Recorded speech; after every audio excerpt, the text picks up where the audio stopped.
America, where everyone has a voice, but too many fail to speak. Too many don't know the foundation of our nation, have never read the Constitution, the Bill of Rights, or the Articles of Confederation, and fail to end up in a voting booth. It's time for change. Welcome to the Voice of Young America with Justin Austin, a platform for young America to voice their ideals and have meaningful dialogue on politics, economics, and social issues. Connect at thevoyatampabay.weebly.com. Now, the host of the Voice of Young America, Justin Austin. Welcome. You're listening to The Voice of Young America. I'm your star host, Justin Austin. We're going to get right into it. There's a lot been going on in this country. And when I talk to my fellow young Americans and I ask them about politics, a lot of them say, I'm not that interested. They don't care for politics. And I respect that view. But the thing of it is, politics cares for you. If you look at your life, you know the time because the National Institute of Standards and Technology keeps the official time. You can listen to this show right now on the radio because the Federal Communications Commission ensures radio stations do not overlap and that station signals are not interfered with by numerous other devices. You want to run your water or take a shower? The city water department pumps it out without limit and keeps it usable. Your house was built up to suitable code because code enforcement ensures it was of quality and up to standards. The licensing was done by the government for the tradesmen who built your home or business. You want to eat food or take prescription drugs? Food and Drug Administration approves and ensures quality. For those who are weight conscious, the government requires nutritional facts to be printed on all packages. You want to flush your toilet after using it? The government takes care of waste management. You have employment? Government makes sure you have a minimum wage, fair hiring practices, prevents job discrimination, provides benefits, and they actually set the structure for what those benefits can be and can't be, especially when it comes to healthcare. If you lose your job, government provides unemployment benefits with your former employer. If you drove to work or to the unemployment office, the government sets the car standards, the speed limits, the fueling requirements. If you're waiting for a W-2 to file taxes, the private business owned by the government delivers your mail. If you go to church, your church has filed a 501c3 with the IRS to receive a certain tax status. This comes with stipulations of what your church can and can't do as a religious nonprofit. The government, aka Uncle Sam, aka Big Brother, is everywhere and has a finger in everything. What we have to understand is, if you don't care about politics, that doesn't mean that politics will be removed from your life. It just doesn't happen that way. You can't ignore it and expect it to go away. You actually don't expect it to go away. You expect other people to take care of it. But who is taking care of it? Your county commissioners, your city councils, your mayors, your state reps and senators, your U.S. reps and senators. Who is your big brother in Florida and Tampa Bay? Let's take a look. Our U.S. senators consist of Marco Rubio and Bill Nelson. Marco Rubio is a Republican. Bill Nelson is a Democrat. Marco Rubio is a Cuban-American from Miami. He has a bachelor's from UF. He got a law degree from University of Miami. In the late 90s, he was the city commissioner for West Miami. He was on the Florida House of Reps from 2000 to 2008, Speaker of the Florida House from 2006 to 2008. Then he entered the U.S. Senate as a representative in 2011 and is presently there. He also is a law professor at FIU. And just to tell you about Senator Rubio, he chairs the Committee on Oceans, Atmosphere, Fisheries, and Coast Guard, which provides legislation and oversight of matters that impact our oceans, coast, and climate. And they also oversee the Coast Guard. He's on the Committee of Appropriations, which writes legislation that allocate federal funds to government agencies, departments, and organizations. He's on the Committee on Foreign Relations, which put together treaties and regulation of foreign policy, and they approve all diplomatic nominations. He's on the Select Committee on Intelligence, which is an oversight of the intelligence community, which consists of the National Intelligence Organization, the CIA, the DIA, the NSA, and etc. He's also on the Special Committee on Aging, which deals with issues of public policy towards elderly citizens. And he's also on the Committee on Small Business and Entrepreneurship, which oversees all legislation and issues relating to the Small Business Association. That's Marco Rubio. Let's go to Bill Nelson. Bill Nelson was born in Miami, raised in Melbourne, Florida. He went to UF, then Yale University. Then he got a law degree from the University of Virginia. He was in the Army Reserve as a captain. Then he entered the Florida House of Reps from 72 to 78. Then he went to the U.S. House of Reps from 79 to 91. He was the treasurer, insurance commission and fire marshal of Florida from 95 to 01. And then he's been in the U.S. Senate since 2001. He's on the Committee on Commerce, Science, and Transportation. He's the ranking member, and that particular committee deals with transportation, the space program, the internet, things of that nature. He's on the Committee of Armed Services, which deals with national defense, cybersecurity, things of that nature. Committee on Finance, which includes taxes, debts, customs, tariffs, imports, health programs. And the Special Committee on Aging, just like Senator Marco Rubio, which deals with issues of public policy towards the elderly. Mr. Nelson will be up for re-election this year. He is a lifelong politician, and not to knock Mr. Nelson, but lifelong politicians have created the America we have today. So we need to be conscious of that when we go to the polls. But let's look at our U.S. representatives, and this we'll start with the Tampa Bay area. We're going to look at Gus Bilirakis, who's in, I believe, is District 12. He is up for re-election as well. He's born in Gainesville, raised in Tarpon Springs. He went to St. Petersburg Junior College, then went to University of Florida, then got a law degree from Stetson University. Do you guys see the trend here? Law degree, law degree, law degree. His father actually was in Congress from 1983 to 2007.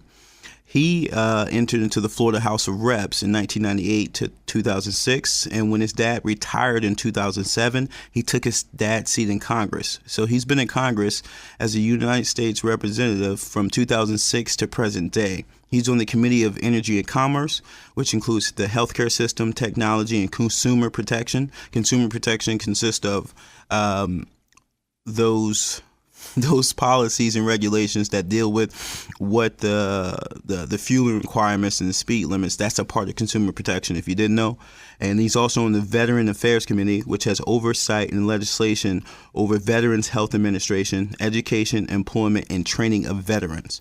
And the other individual we're looking at today is Charlie Crist, who's a United States congressman as well. He was born in Altoona, Pennsylvania, but he grew up in St. Pete. He went to Wake Forest. He played quarterback, then went to Florida State University.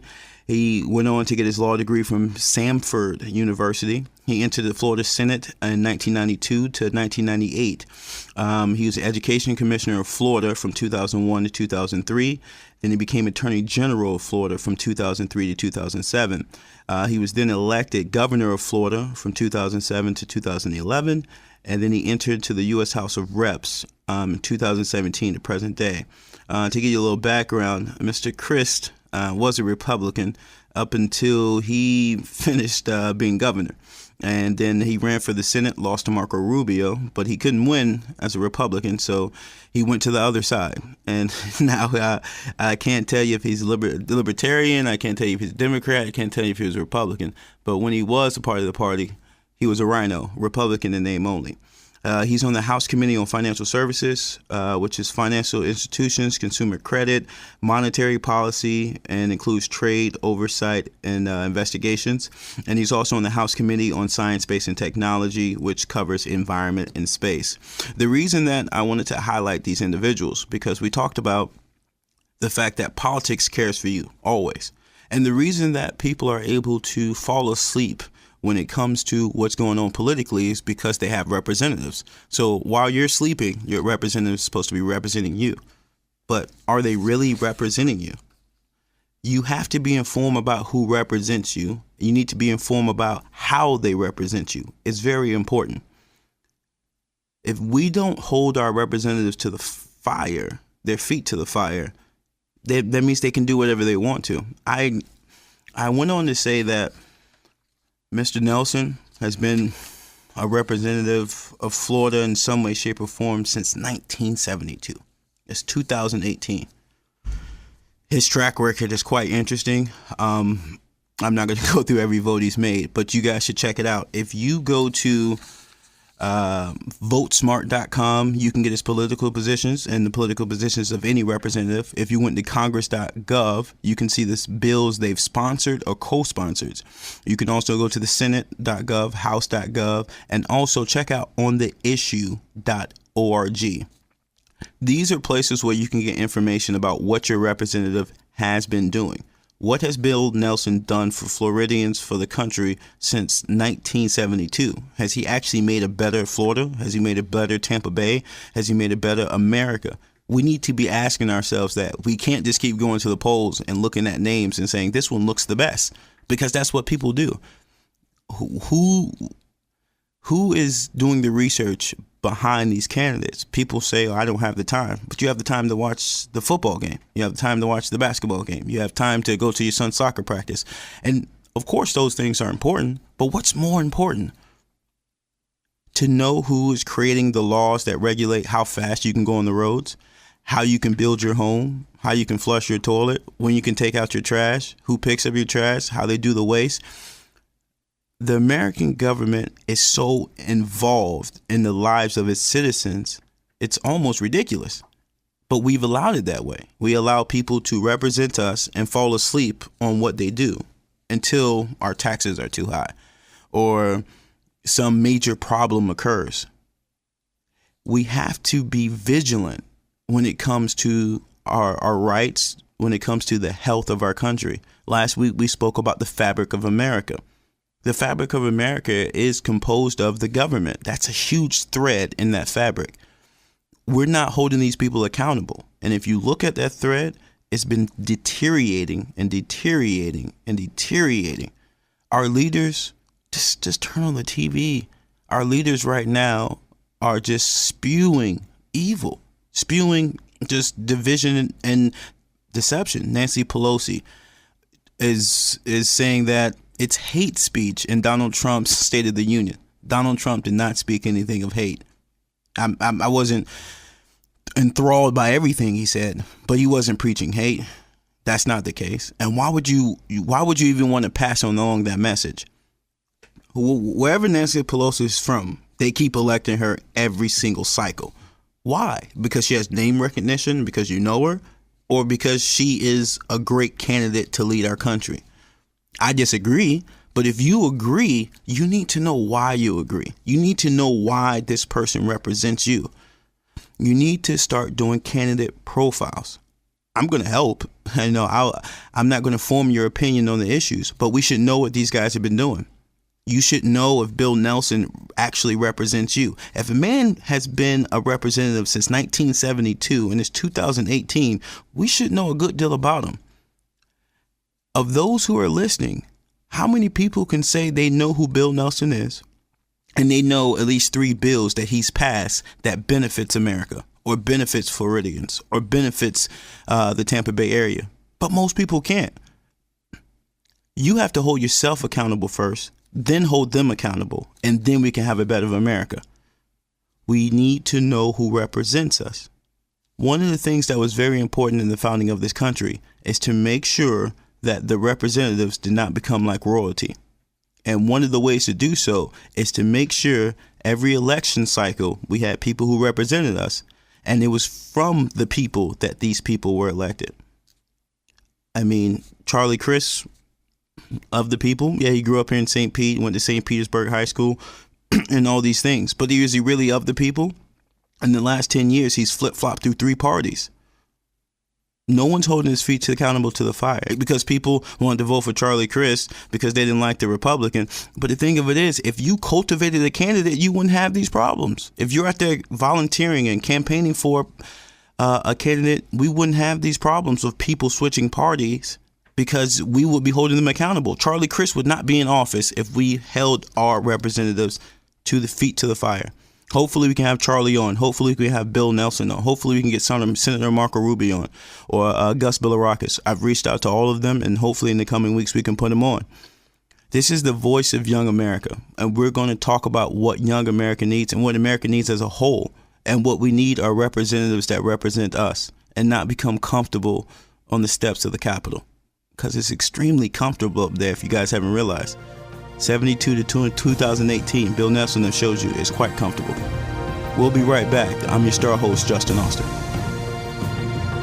You're listening to the Voice of Young America with Justin Austin. Watch what happens on the Voice of Young America YouTube channel. The Voice of Young America on AM 860. The Answer. I'm Justin Austin, host of The Voice of Young America. When it comes to complete auto repair and fast service, check out the pros at Auto Lens Center, 1308 East Bush Boulevard in Tampa, providing professional quality work on all American-made and foreign car models. Great pricing on complete auto repair services, oil changes, and brakes. Auto Lens Center at 1308 East Bush Boulevard, where experience and good service go a long way. Call 813-764-7891. That's 813-764-7891. Auto Lens Center. The Voice of Young America relies on committed Americans like you to stand with us. If you're frustrated with the lack of real information being delivered to the next generation, then support Justin's efforts. Connect on social media, thevoyatampabay.weebly.com, facebook.com/The Voice of Young America. The Voice of Young America, to inform with truth and broadcast collectively and respectively the diverse ideals of young America. Finding skilled and unskilled tradesmen can be a problem, whether it's temporary or long-term. Rose Employment Solutions handles all of your workers' comp needs while responsibly solving your staffing problems. You make the call, they do it all. 813-644-5037. And for the quality tradesmen in search of career growth, full-time hours, and multiple pay options, call Rose Employment Solutions, 813-644-5037. Learn more at rose-emp.com or just stop by their office, 1020 West Bush Boulevard in Tampa. Welcome back to the Voice of Young America with Justin Austin. Connect with Justin by email, thevoyatampabay@gmail.com. Welcome back to the Voice of Young America. I'm your star host, Justin Austin. Before we get started on our second topic, I'd like you guys to check out the website, thevoyatampabay.weebly.com. Also, you can check us out on social media at The VOYA Tampa Bay. This next topic I want to get into is actually quite personal to me. It's income inequality. And does income inequality exist in America? That's a great question. I've been listening to Ben Shapiro lately, and he touched on these points. Very good. According to inequality.org, income includes the revenue streams from wages, salaries, interest on savings accounts, dividends from shares of stock, rent, and profits from selling something for more than you paid for it.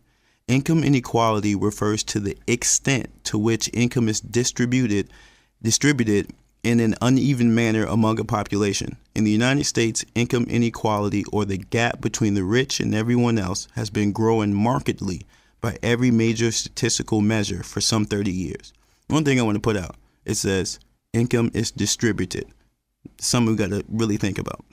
According to a chart by Emmanuel Sayes from UC Berkeley on household incomes as of 2015, the bottom 90% averages $34,074. The top 10%, $312,000, $536. Top 5%, $477,293. The top 1% averages $1.3 million, and it's $1.363977. And if you look at the top 0.1%, it's $6,747,439. This is a huge cap, but is it unequal? The 2016 Wall Street bonus pool was large enough to have lifted all 3.2 million U.S. fast food workers, or all home care aides, or all restaurant servers and bartenders up to $15 an hour. Increasing the incomes of low-wage workers produces stronger beneficial economic ripple effects than boosting bonuses for the rich, since the poor tend to have to spend nearly every dollar they make, while the wealthy can afford to squirrel away more of their earnings. This is interesting. Well, first of all, I don't the fact that they say the wealthy can squirrel away their earnings, that's kind of an attack. And if anyone is giving you information, make sure it's objective information. When Nancy Pelosi gives you information, or Mitch McConnell gives you information, they're giving it from a Republican side or a Democrat side. they're not giving you information. They're giving you a point of view. That's something we actually have to realize. If anyone has an angle like Fox News or CNN or CNBC or whoever it is, they have an angle. So first of all, that's why I listen to all different stations, because everyone has an angle. Everyone wants you to be on their side. People delivering information has no side. That's one thing you need to know. If they're not giving you objective facts, they are trying to actually control the way that you think. But you get back to the topic, though. This is interesting. Income includes the revenue streams from wages, salaries. So let's stop right there. The bottom 90% of America, revenue streams are only wages and salaries. So if your only revenue stream is wages and salaries, that means you have a cap right there. Now, let's look at the rest, the top 10%. They have wages and salaries, but they also have interest on their savings accounts. And some of the bottom 90% has some too. But then you go on to dividends from shares of stock. How many of the bottom 90% actually invest in stock? Don't worry, I'll wait. They don't. How many of them own second properties so they can get profit from rents? They don't. How about profits from selling something for more than you pay for it? Possibly an iPod or something. When we look at wealth, income inequality, let's put this in perspective. People have limits based on their revenue streams. There's nothing in America that has prevented the bottom 90% from investing in the stock market. If they stop buying flat screen TVs, they can invest in the stock market. But who's going to give up flat screen TV to be wealthy or be able to pay for a college fund? I mean, we got to think about it like that. Stop looking at the rich all the time. Look at yourself. Stop coveting people's money. You can't do that. That's not moral. It's not biblical. There's no way for you to covet the next man's property and justify it on any moral or biblical means. So let's identify that. Increase your own income streams. But we're going to get to that. Let's go back to the question. Does income inequality exist in America? Now, this is my perspective, and I like to think it's objective. It does not exist. Income inequality cannot exist in a capitalistic republic, which America is. We have some socialism in there. Yes, we do. Inequality in this context refers to unfair practice. Large gaps between the earnings of individuals is possible and presently an issue.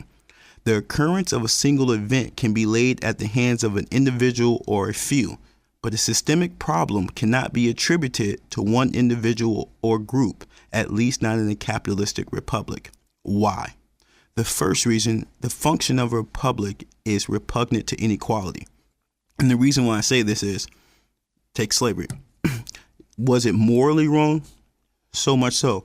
But at the same time, there were slaves in the Bible. You look at what Paul says. Paul says, slaves, be respectful to your masters in all things. And even though they might not be righteous, God is righteous and you serve him. So in any work that you do, you should always do it to the Lord and not to whomever is your boss. Now, even though it was immorally wrong, but in the basis of a republic, the majority of the people were in favor of slavery. Was it immoral? Yes. Was it unequal? No. Not based on the premise of a republic or democracy, where the republic means people vote for their representatives. Democracy means majority rules. America was what America wanted to be. Was it correct? No. But was it correct in the standards of democracy and being a republic? Yes. When it comes to the laws that have been created for financial wealth or the opportunity to pursue financial wealth, it is lopsided in America. I totally agree. But the only reason it's lopsided is because the American citizens are asleep. If they're creating laws that make it easier for the rich to access wealth or mediums to access wealth than the poor, why are you still voting for the people who are creating these laws? Don't worry, I'll wait. You are the problem. If you are selecting the same people who are making these laws, that means you want what you get. Stop pointing at other people when you have power. That's the problem. We elect people who abuse the power of being representatives, and then we reelect them again, or we reelect someone else who does the same thing. But it's all Washington. It's all Washington. It's not the people. The bottom 90%, that's a big voter base. The top 10% don't select who the president is, or who the Congress is, or who the county commissioner is. The people who has the most influential positions in your life, you sleep on. So, yes, is government doing things in favor of the rich? Yes. Only because you allow them to.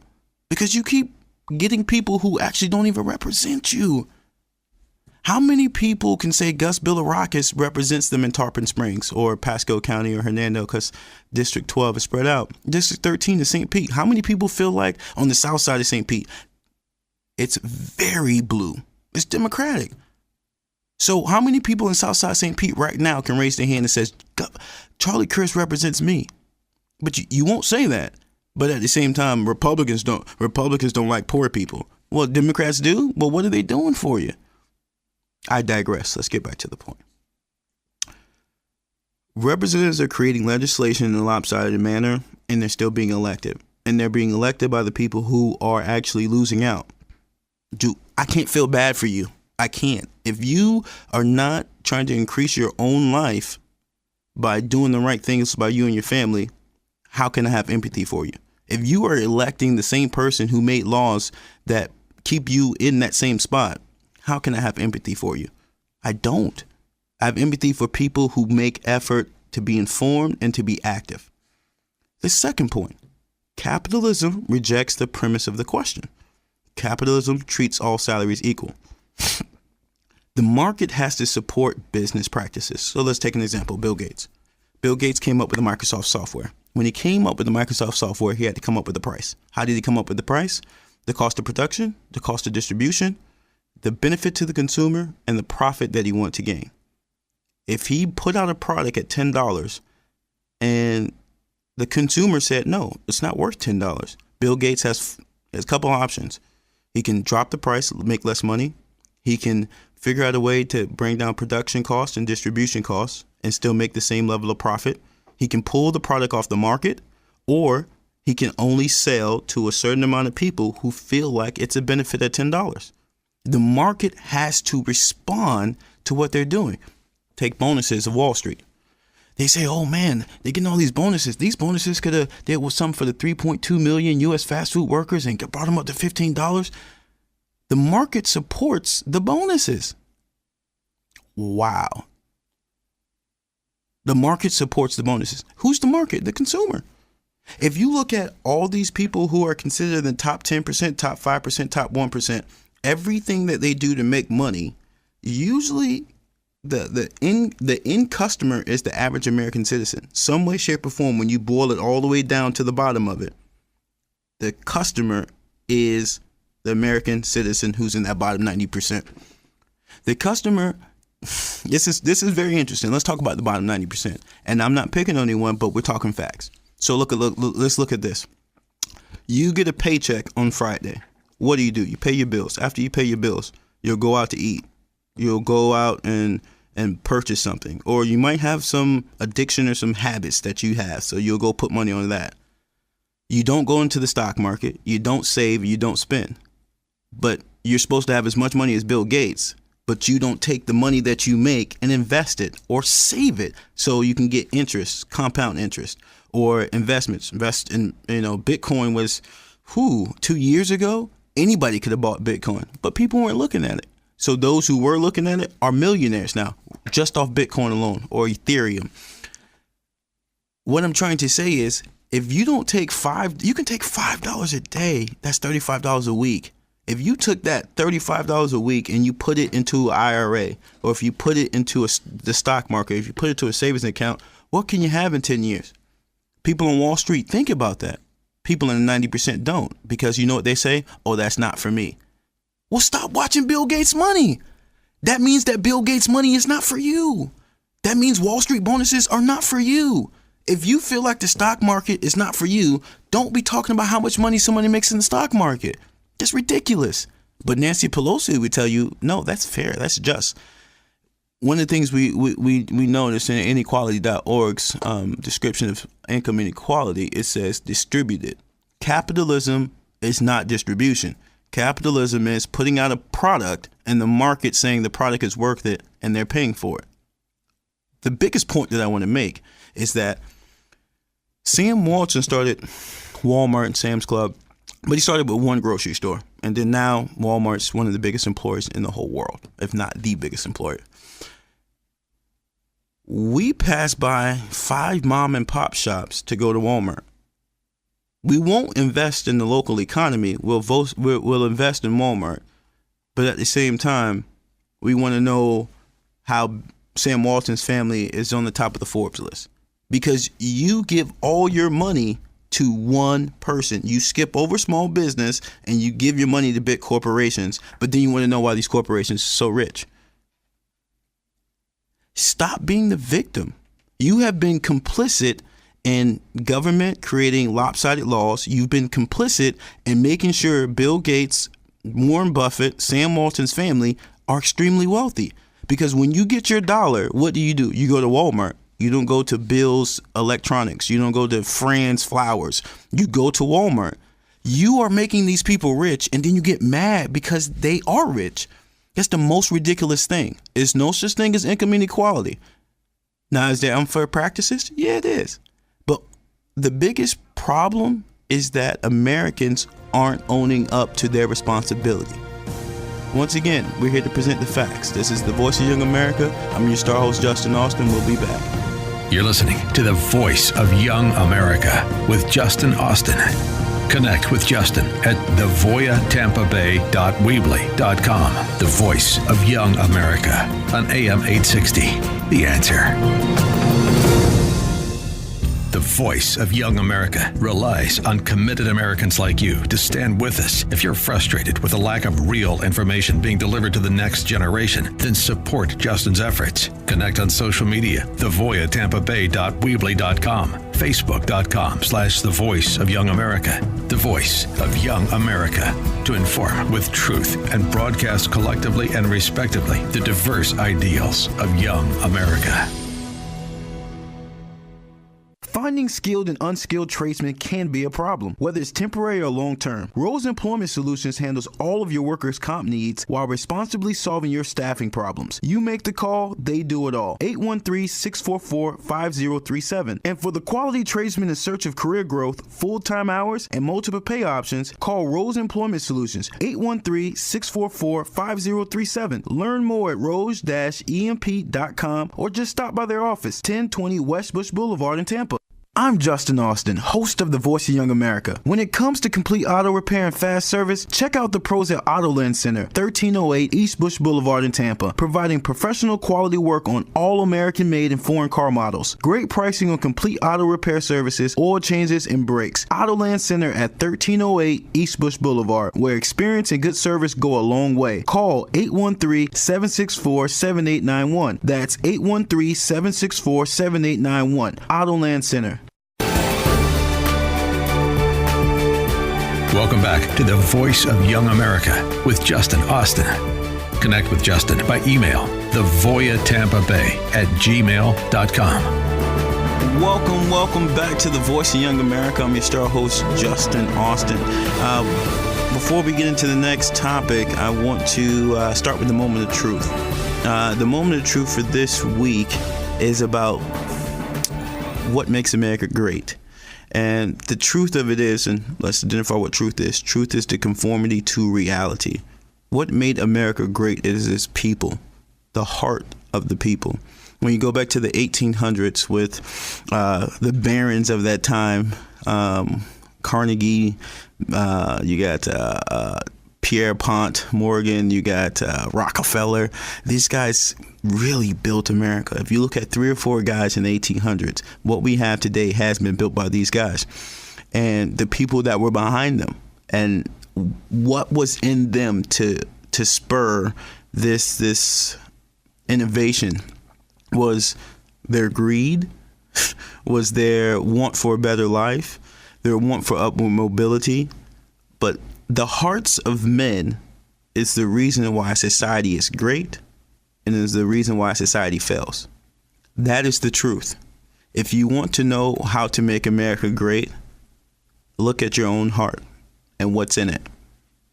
And that's going to be the determining factor. On to our next section. Today we're here to talk about opioids, the opioid crisis in America. And back in, I believe it's October 26, 2017, President Trump declared it a state of emergency when it comes to the opioid crisis. I believe the state of West Virginia, the state of Ohio, the state of Michigan have also done the same. What are opioids? Opioids are moderately strong painkillers. For example, oxycodone, which is sold under the name Oxycontin, and Percocet. You got hydrocodone, which is Vicodin, and you have a very strong painkiller, which is fentanyl, which is synthesized to resemble other opiates such as opium-derived morphine and heroin. Overdoses in the U.S. have spiked since 2015.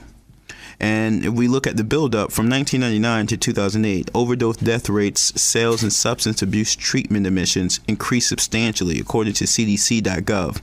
By 2015, annual overdose deaths from heroin surpassed deaths from car accidents and guns. CBS, December 9, 2016.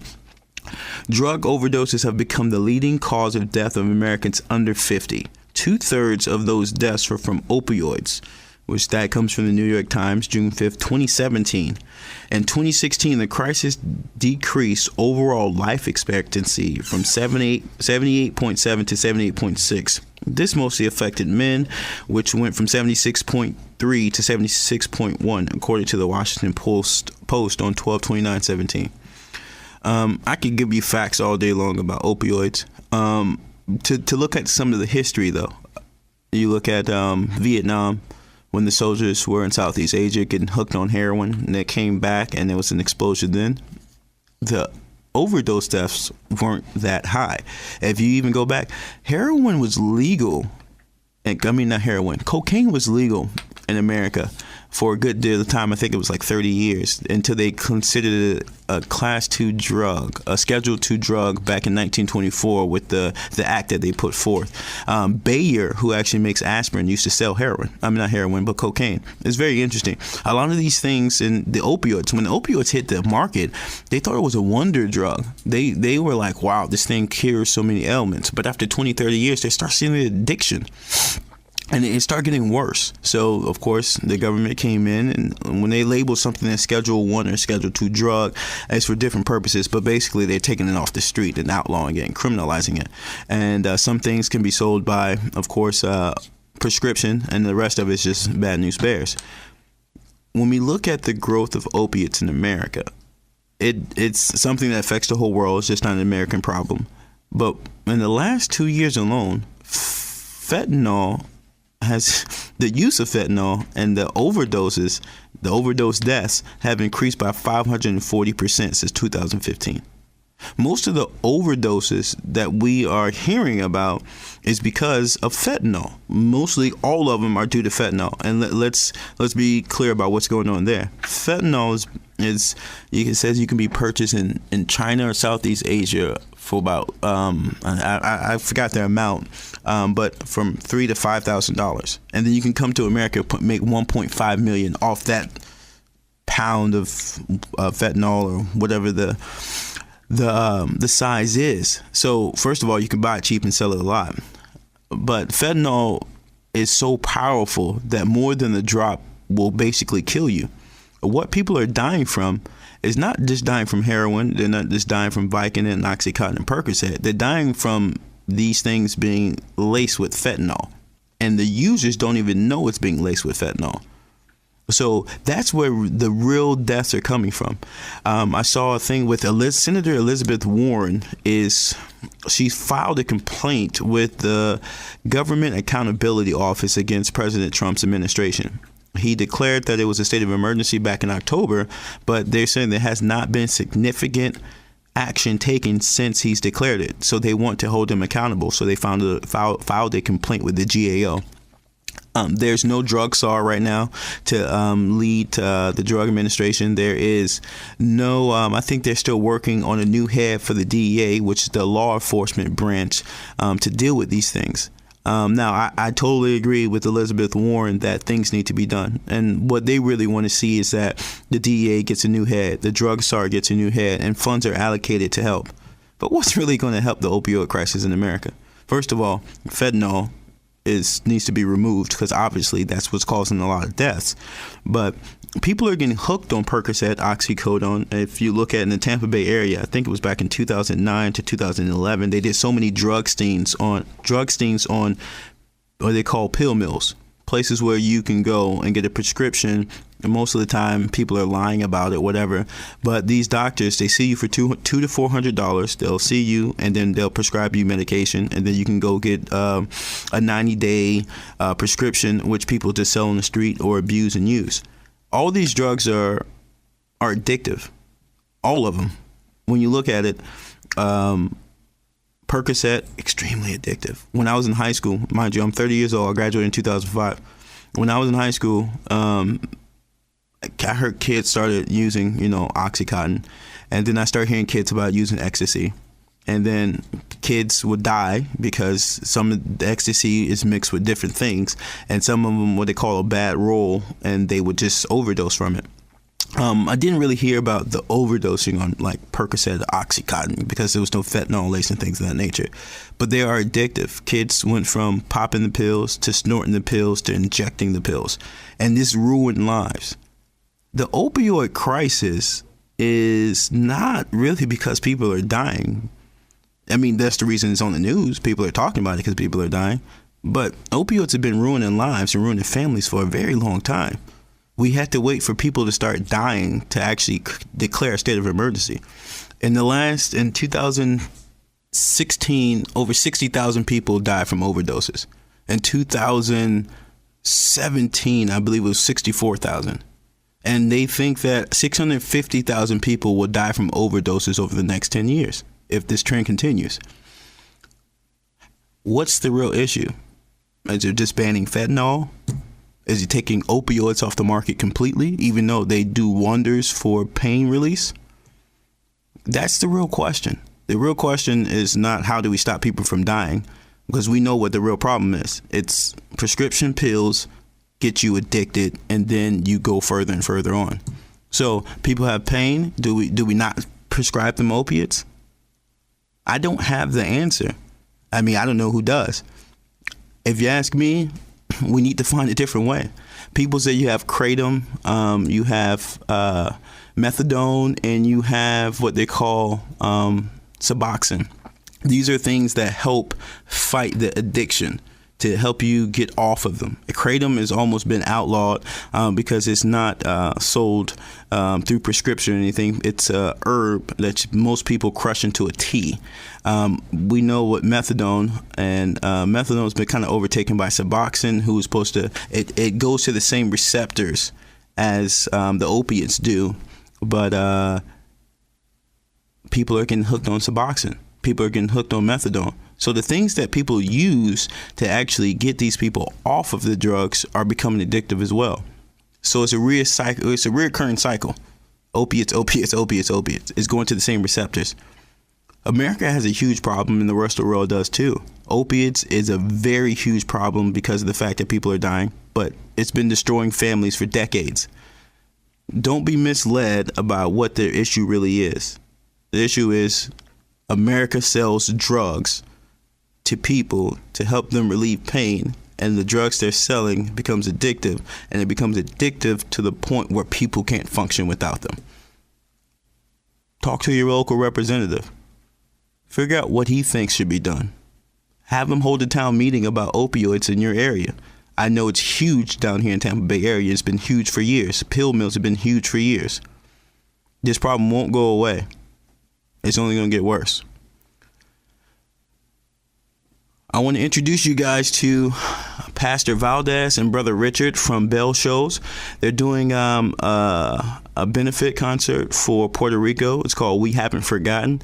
Gentlemen, you want to introduce yourselves and tell them about the program? Yes, first of all, I'd like to say thank you, Justin, for giving us this opportunity to share our hearts in what we want to do for the people of Puerto Rico. The same here. We're glad and honored to be here and talking to the people of what God is going to do. Can you give them just a quick rundown of what's going on in Puerto Rico when it comes to relief? Like, what's the status right now? There's a lot of things happening, and probably everybody's aware that about 4 months ago, the hurricane devastated. And when we use the word devastation, you got to see some of those pictures. The people of Puerto Rico are packing winds that flattened. I'm talking some roads, it just took pieces of pavement just right off of the roads of how it was going. And, you know, not only houses were damaged, but the infrastructure of Puerto Rico was completely leveled to where the island was without electricity and water and different needs that you know, people need to survive for months. Now, there's been some reconstruction, especially in the metropolitan areas, but out in the countryside and the mountainside, there's still a lot of folks and big needs. And this all arose from just wanting to do something when Puerto Rico was no longer in the news. And two feelings that we're having from the island that you hear all the time is the feeling of hopelessness. A lot of folks are feeling hopeless, and the feeling that they have forgotten about them. So that's where the title comes, you know, we have not forgotten. And that's what we want to let the people of the island know, that we have not. And as a church, who better than to bring hope? I mean, we serve a God of hope. We serve a God that everything he did was to give us hope. Yes, we So did. we have to just share that now with them. Yes. So we're going to do it through a benefit concert. We're going to have two contestants, past contestants from American Idol, both made it, past, you know, into the top 20, and one of them up to the top 10 is Scott McIntyre and also Jeremy Rosado. And Jeremy, the interesting thing, he's a local kid. Okay. A local young man. Both of them are worship leaders at the churches that they go to. Mm-hmm. So what we're going to have is just an impactful night of just worship and thanking God, not only for what he's already done in Puerto Rico, but what we know that God is going to do for Puerto Rico. Now, for those who can't attend the concert, which is February 17th at Bell Shoals Baptist Church, it's on the Brandon campus, 2102 Bell Shoals Road. Doors open at 6 p.m. Show starts at 7 p.m. And you can get your tickets in advance for $5 on bellshows.com/concert, or it's going to be $7 at the door. I know people would like to hear, how would the funds be dispersed?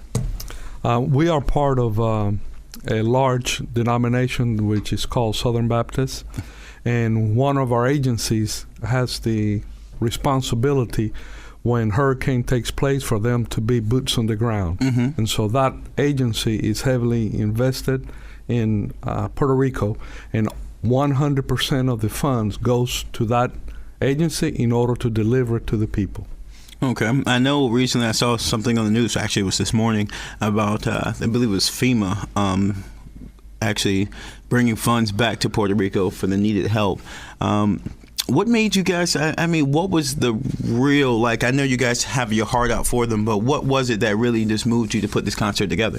You know, I can tell you from my experience, we're kind of started with that. And the church itself, our pastor, Pastor Rummage, I mean, he's been amazing. And he also had that feeling watching it in the news to where he felt from the Lord that they needed to do something. But for me in particular, I'm watching the news. You know, we were blessed, at least in our house. We didn't lose electricity and all. So we're watching the news, what's going on in Puerto Rico.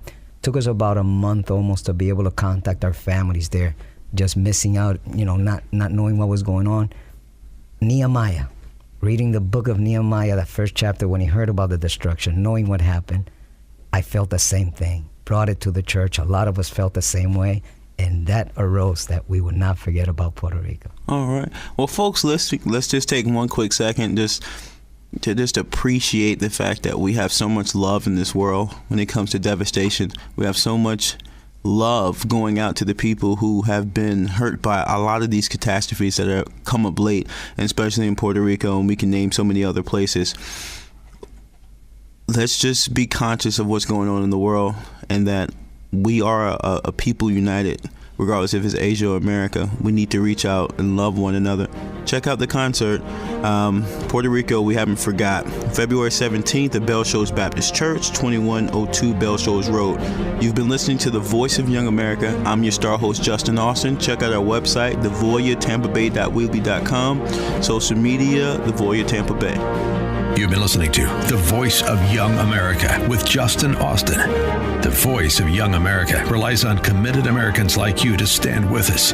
If you're frustrated with the lack of real information being delivered to the next generation, then support Justin's efforts. Connect on social media, thevoyatampabay.weebly.com. Email thevoyatampabay@gmail.com. And be sure to join us next Saturday evening at 6 for The Voice of Young America here on AM 860.